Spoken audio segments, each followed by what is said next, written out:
subject to monitoring. Tap to decline the call or to accept.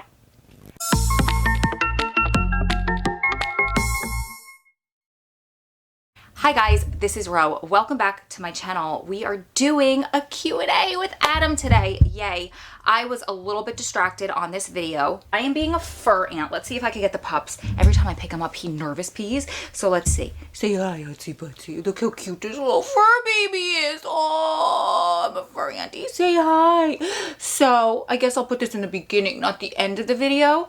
Hudson is my nephew, my fur nephew, and my sister and her husband have a wedding this weekend, so he's staying with me and we're spoiling him. But in the video you're gonna hear Hudson moving around because he cries. He's such a good puppy. He really is a good puppy. And he cries and he barks a little bit, you know, if I leave him by himself. So I didn't want to leave him outside of the room, and I didn't think to take off his little collar before the video. So in the beginning of the video, you could hear him moving around with it. I was trying to hold it, but then he was getting mad at me and he was starting to nip at my hand. And then he also has a little chew toy with peanut butter in there that I was using to keep him distracted. You're gonna hear him licking on it. It's probably a gross noise. And then he started to crawl under the tripod and he started to bite at the bottom, the plastic part of the tripod, because he's a puppy. And so you're gonna hear all of that in the video. I apologize, you guys. So I forgot what I was saying. Oh, he's a puppy and he was chewing on the tripod and he was moving under the tripod. So throughout this whole video, I'm making crazy faces and I'm very distracted, and you're gonna hear the noises in the background, but it's just part of it. It's just my real life that you guys can enjoy and laugh about and relate to, I'm sure. I hope you guys got something out of that video. I apologize that it wasn't my finest. I was very distracted. But if you have further questions that stemmed from this, if you want me to ask him other specific questions, we're trying to make this a weekly series for as long as he has left, which hopefully isn't too much longer. You let me know. But without further ado, here is the video. Hey. Hey. How are you? Oh, happy just to hear your voice. Yeah, me too. It's me and the pup. Oh, yeah. Yeah, he's so cute. All right, you ready? We're recording. You ready? Sure. You want to do this? Shoot. Okay, so Absolutely. I think we need to cover the topic that we didn't cover last time. And it was that first question that I asked you. So I'll read you the question again. It's a couple in one. Do you want me to read you one question at a time? Or they kind of all go together, but what do you think? Why don't you just, go ahead and read all of them, and we'll take it from there. Okay. How do you handle the fear I'll give up and I'll leave you? Have you ever told me to stop waiting and go live a normal life? Do you feel guilty for making me wait for you? And be as long-winded as you want, because I think this is the only topic we're going to cover. Okay. One more time. So it was fear of leaving. Yeah. How do you handle that fear? Have you ever told me to stop waiting and go live a normal life? And do you feel guilty for making me wait? It's a big one. I know. Yeah. All right. How about the first one? The fear of leaving. You know, initially that was something that, for me, was always difficult, because as things got, more serious with us, I realized that all of my previous relationships, definitely I was always, I guess, afraid of things not working out, of, not being reciprocated. And that's really based on my previous relationships. When I was in the state prison, I went to prison at 18, and I was in there for a few years, and it was actually the day that I got some relief on my sentence, ironically enough. I found out that I'd be seeing the parole board fairly soon. That same day, I got a letter in the mail. It was a Dear John letter, meaning that my girlfriend at the time, who I'd been with, throughout high school, and I honestly didn't see this coming. I get this Dear John letter that tells me, and I can still line. It says, I feel like I've wasted these last 3 years of my life. And that always stuck with me. And, from that point on, I think that was always there. Prior to that, I had some trust issues because of, various relationships with friends, not just girlfriends, friends in general, that, I felt like that, a level of trust was betrayed. So getting caught, completely out of the blue, blindsided by that letter, always stuck with me. And I think early on in our relationship, I think I always kind of, in the back of my mind, just figured like, well, eventually she's going to get tired of waiting and, she's going to leave too. And I think, I think we had some conversations early on about this, and I don't know if I ever really explained back then where this came from, about that history, that part of it. Although I may have put that out there, like, I don't think I pushed. Thankfully, I didn't push you away, because obviously, whatever I did say or do at that time, you decided to hang around, and I'm incredibly grateful for that. But I think that speaks to your personality. Everything about you is, as far as not giving up, your resilience, your willingness to fight for the things that you believe in. And, it was really you that, set the example for me to follow. And when you made a decision and were quite clear and that this is, what you wanted to do, and you realized, what you were getting into. I think at that point, I was able to kind of, at least on some level, accept it, while still having a voice in the back of my head, always being concerned, or always believing that, man, she's going to leave at some point. And I guess eventually it kind of, settled in for me, and it was like, what, even if she does, she decides to leave tomorrow. This call is from a federal prison. I would have absolutely no regrets, because I know that I am so much better now than I ever was. And that's all, as a result of being with you. How long did it take you to get to that realization? Wow. Sorry, real quick, because this is on video. I've been making the craziest faces because I'm puppy sitting and the dog just got a hold of the tissue I was using and I couldn't get it out of his mouth. So my faces have been hysterical, and I just got his collar off because it was making noise in the background. So how long do you think that took? Like, before, because here, let me say this. I remember there was a point in the beginning where you had told me that the guys were asking you, like, how far, after you and I got back in touch, you did tell me that story very early on about your ex. And then the guys were asking you, how far deep is the fish hook in, basically? And you said pretty deep. And then you said you would always make comments like, oh, I'm just waiting for her to come to her senses and leave. So what changed there? What made you stop saying that? What made you mind those words? Because that took a while, I remember. It took a long time. Like I said, those were my issues. That's,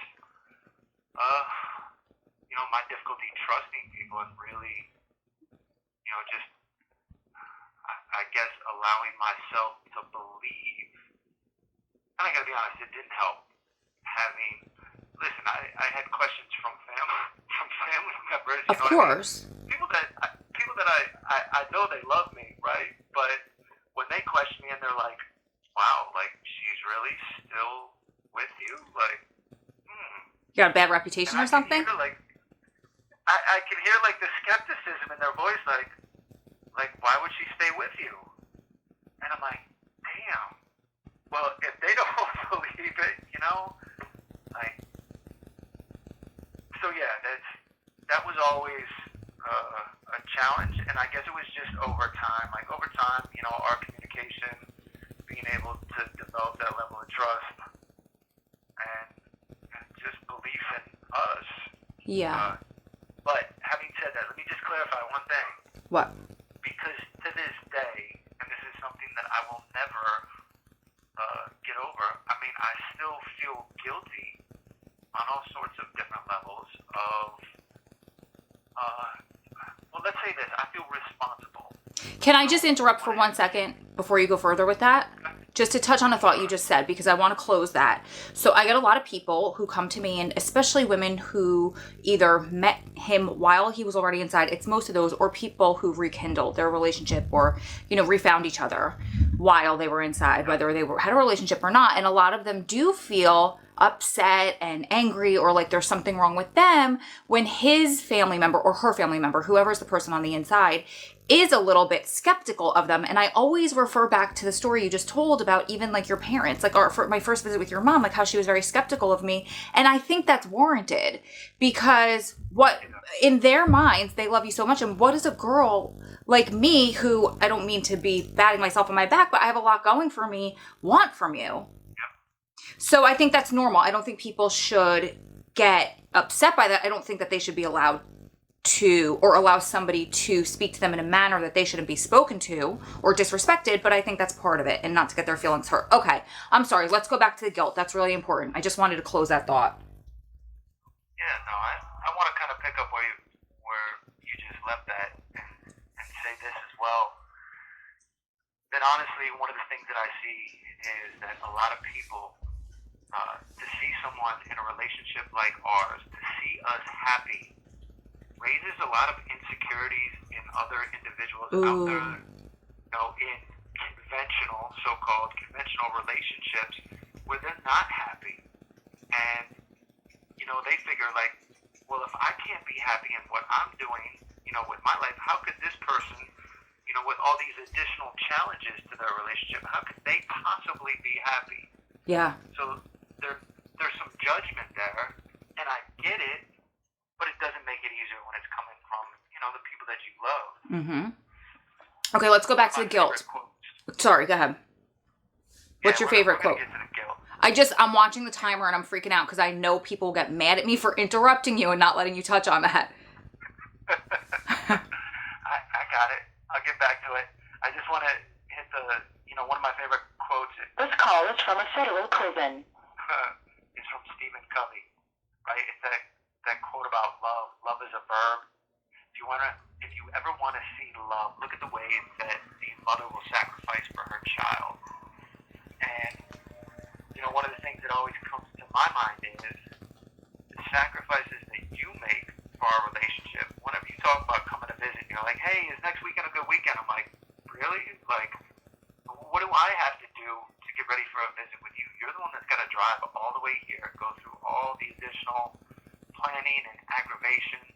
So the daily sacrifices that you and other prison wives make for their partners, like that, to me, that is the epitome of love. Yeah. Because few people are willing to make those types of big sacrifices for their relationship. So instead of doubting these kinds of, relationships, people should really, give them a whole lot more credit and admire them for what they are. Yeah, and just a lesson from that is I recently did a video. I did 2 separate videos and I posted them back to back. One was red flags in a prison relationship and the other one was green flags. And that's a green flag right there, because I think not everybody in prison is Adam Clausen, and a lot of guys will give her grief for not coming the right weekend. He wants to watch the football game. Are you crazy? She can't come that day. So what you just said is a huge green flag. And I always say, I don't use our relationship to brag or to boast or say my guy's the best guy, but we use it as an example because I believe that everyone deserves to be treated in the way that you treat me. Okay, back to the guilt. All right. Well, part of this comes with maturity too. And as I get older, the longer we've been in this together, obviously there's more and more realizations, but one of those things being the guilt that I can't ever really rid myself of. And I think with that comes the responsibility that I have, within our relationship, and knowing that all those sacrifices, when we talk about us wanting to have kids,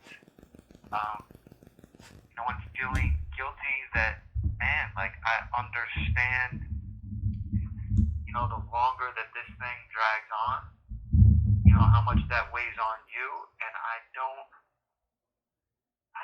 ever want to, have you miss anything that that you're looking forward to, or to look back later on and to say, man, I wish I would have done things differently. I don't ever want you to be, feeling what that letter said. I feel like I've wasted these years. So that's where, I just feel like it's my responsibility to do everything that I possibly can to make this, I guess, as easy as possible on you, and to do everything that I can to make sure that our future together, is everything that we envision, and we're constantly working towards that. Man, that was the beat. It goes by way too quick. Well, thank you for this. I love you. I'm sorry I was distracted by the pups. I was just trying to keep him quiet. And it's funny, yesterday on a live video, I had mentioned about how Marie said, oh my God, maybe you'll still have time to have kids, when I told him about the update. And everybody started giving me tips. Maybe you could freeze eggs. Maybe you guys could do this. I had my 3 IVF, and everyone was so, so sweet. They're so supportive of you. It's very sweet, and I love it. And I love doing these videos with you. So that's it. We got cut off. You guys keep staying strong, keep loving strong, keep supporting one another through this journey, because you're one day closer to it all being behind you. Lots of love from my heart, from Hudson's heart, and from Adam's heart to all of yours. We will see you, beautiful ladies and gentlemen, in the next one. Oh, you're one day closer, and so are we. Forgot that part. Lots of love, lots of love, lots of love. You want to say goodbye? Do you want to say goodbye? Let's say goodbye. Don't pee on me. Don't pee on me. Bye, guys. Mwah. Mwah. Want to your pop? Mwah. Oh, I think I need a puppy. There's a lot of work today. It's a lot of work. I'm exhausted, and it's 12 o'clock in the afternoon. Yes, I am. Okay. Bye, guys. Oh, you're such a good little boy. Don't make a liar out of me. Don't bite my fingers. Look at that face. Look at that face. You're going to make me YouTube famous with that cute little face. Yes, you are.